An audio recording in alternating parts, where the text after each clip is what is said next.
You know, for the last couple of months, we've all, well, at least I've been joking that I could do everyone's part in the play. And I think I'm about ready to prove it. Mr. Andrews has a line, never had a faster ship for the mail. Not as fast as this, Mr. Ismay. Never quite like this one, sir. The pride of mankind, dominion over the sea. The dream of progress, it brings great honor to me. And the builder, and the owner of the largest object in the world. We've cleared Wolf Rock, sir. Steady as she goes, quartermaster. Aye, aye, sir. Mr. Lightoller, what's our present speed? West by north, 281 degrees, sir. They're accustomed to the best of all that money buys. The world of free enterprise has given the privilege to the rich. When they're idle, they're entitled to the luxury which we provide. That's forever the source of our pride, which is why we're always there with our special form of care for every hungry millionaire. By now they've all arrived.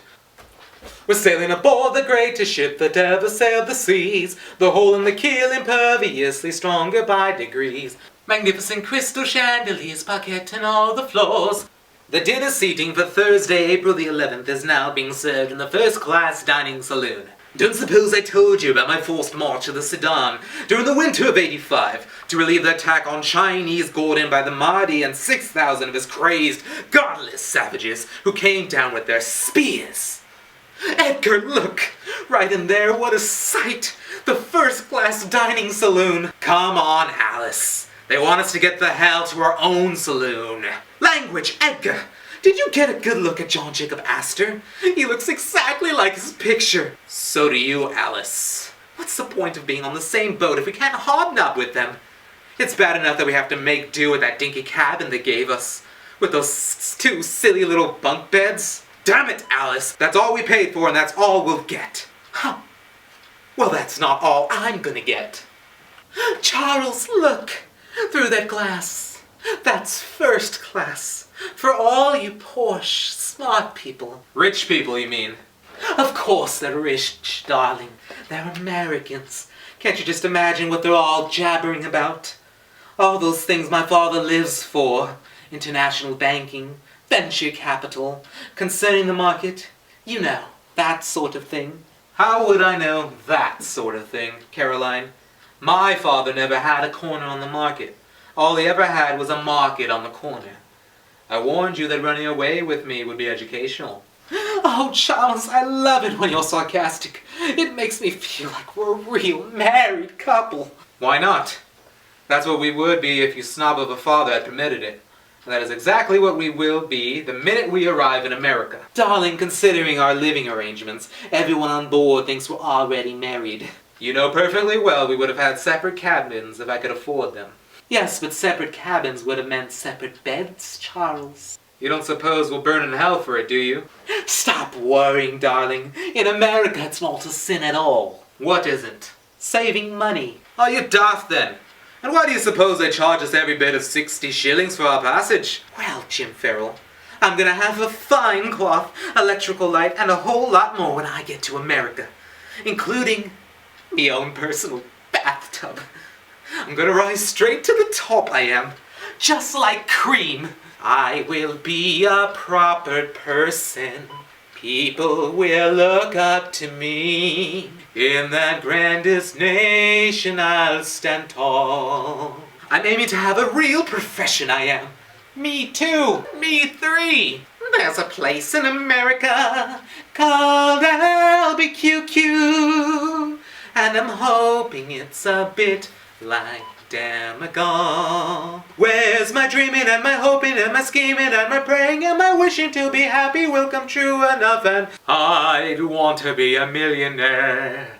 Millionaire in America. Strike it rich and spend the fortunes I amass. Ladies and gentlemen, sweets and after-dinner liqueurs are now being served in the Café Parisian. Tapping out our dit dit da dit da dit.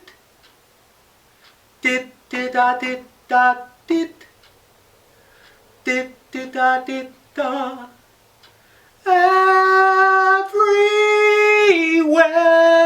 Marry me. It's alive with 1,000 voices. Your reputation as a fine bridge player is well earned. You played an excellent game. Thank you, sir. Reminds me of the time when I was playing bridge with Lord Raglan during the Crimean campaign when out of nowhere came 2,000 crazed, godless savages. I even heard talk that the notorious J. Yates is aboard. That's funny. I don't remember seeing his name on the passenger list. Well, you wouldn't, would you? But I'll give you 10 to 1. He's here somewhere. No moon, no wind, nothing to spy things by. It's a beautiful night, Mr. Strauss. No wave, no swell, no line where sea meets sky. Are you cold there, Mama? Stillness, darkness, can't see a thing, says I. No reflection, not a shadow, not a glint of light meets the eye. The weather's quite changed, Mr. Lightoller. Yes, sir, it's turned very cold, only 1 point above freezing. Ocean temperature's down to 31 degrees, Captain. Warn the carpenter to check our supply of fresh water, Mr. Murdoch. And tell the engine room to watch the steam witches. Aye, aye, sir. Good evening, gentlemen. Madam, this happens to be the smoke room. Don't look so shocked, gentlemen. There's a new world out there. There's a new world out where? Mr. Hartley, that's a new melody. What's it called? Autumn, man. Autumn. Shall we all meet in the autumn? Golden and glowing by autumn. Shall we still be best of friends? Best of friends. I've heard you described as a modern woman by people who don't mean it as a compliment. So what do you say, gentlemen? I have to play an excellent game of auction bridge. Where's your sense of occasion, madam? I understand you've just recently lost your husband. Yes, but not at cards.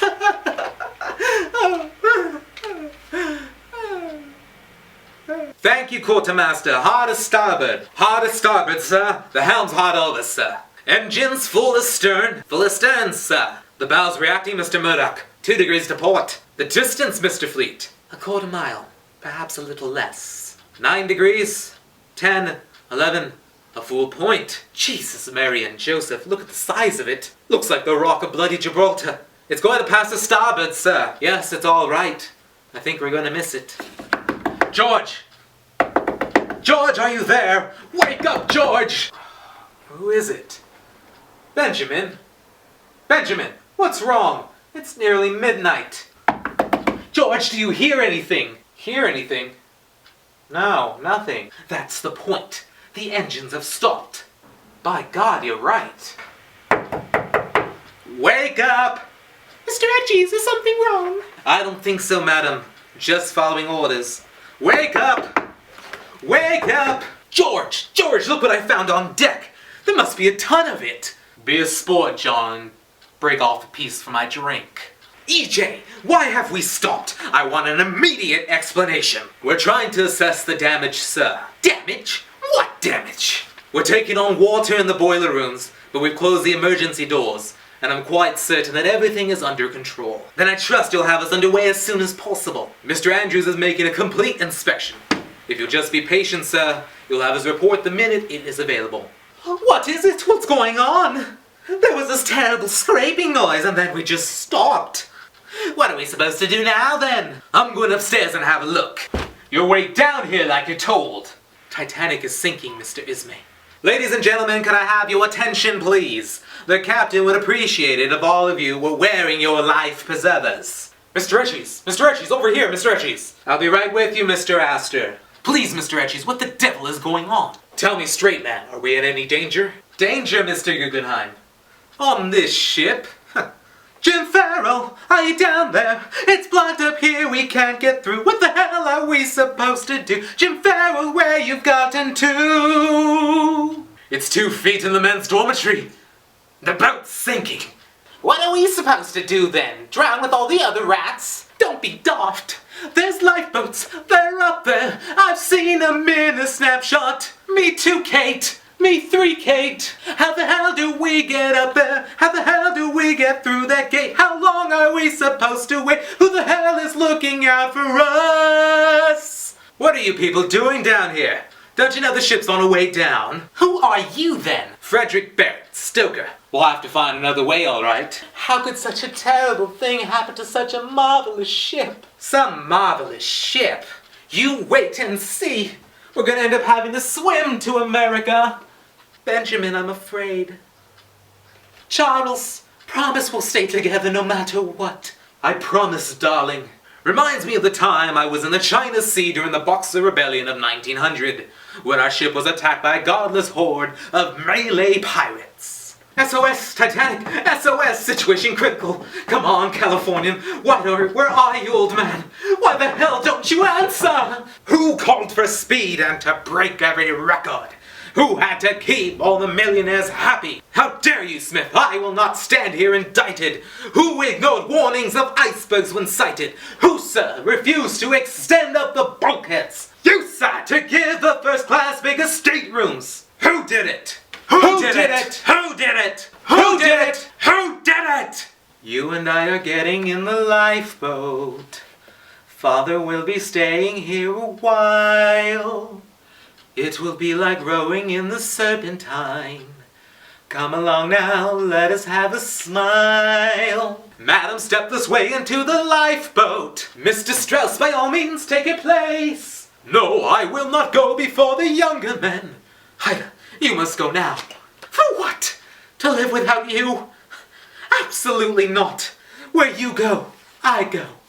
All the ladies in first class except one are safely away, Captain. Thank you, Mr. Edges. I'm afraid most of the gentlemen we know are still aboard. There's no hope, I suppose. I see. Who would have imagined it, sir? Everyone said she was unsinkable. Thousands on board, each on his class. You are the master of all that must pass. Rather a pity. It was a terribly good crossing up to now. So many agreeable people. Is it possible, do you think, that we have this coming? The hell you say! For God's sake, Benjamin, what have we ever done? I can't help remembering something Balzac wrote. He said, behind every great fortune lies a great crime. So let's confess it. Who wants to start first? Just a cursory look at the blueprints here show the weaknesses that we have missed. How the water poured in a 300-foot gash and caused the bow to flood into list. And it filled to the top of several watertight compartments and began to overflow.